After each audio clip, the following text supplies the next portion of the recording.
Friends, তো দেখো এই যে গোবিন্দভোগ চাল ভিজিয়ে শুকনো করতে দিয়েছি, মানে যাতে চালটা শুকনো হয়। তারপর ওটাকে মধ্যে ম্যারিনেশন করব। আজকে একটু পোলাও বানাবো, অনেক দিন ধরে ইচ্ছা আছে, তো আজকে একটু পোলাও বানাবো। তো এই দেখো চালটা শুকোতে দিয়েছি, আর এইদিকে সব কাটাকুটি করে রেখে দিয়েছি। এই যে চিকেন ধুয়ে পরিষ্কার করে রাখা আছে, আর এইদিকে আমার কাটাকুটি সব হয়ে গেছে। এই যে টমেটো কুচি করেছি, পেঁয়াজ আদা রসুন এক জায়গায় রেখেছি, ওগুলো পেস্ট হবে। কাঁচা লঙ্কা আছে, আলু কেটেছি। বাঙালির মাংস মানে একটু আলু না পড়লে ভাল লাগে না বন্ধুরা। আর এখানে হচ্ছে একটু ক্যাপসিকাম কুচি করেছি এই যে। আর এদিকে চার মগজ আর শুকনো লঙ্কা ভিজিয়ে রেখে দিয়েছি।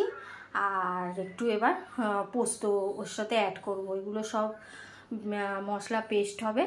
তো আজকে চিকেন মানে একটু কষা টাইপের বানাবো, সে যাই নাম দাও না কেন।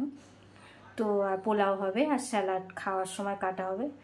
আজকে এই রেসিপিটা বানাবো, তো ভাবলাম চলো বন্ধুদের সঙ্গে একটু শেয়ার করি। তো চলো এখনকার মতো টাটা বাই বাই। রান্না হলে আবার তার রান্নার ভিডিওটা দেখাবো। তো টাটা।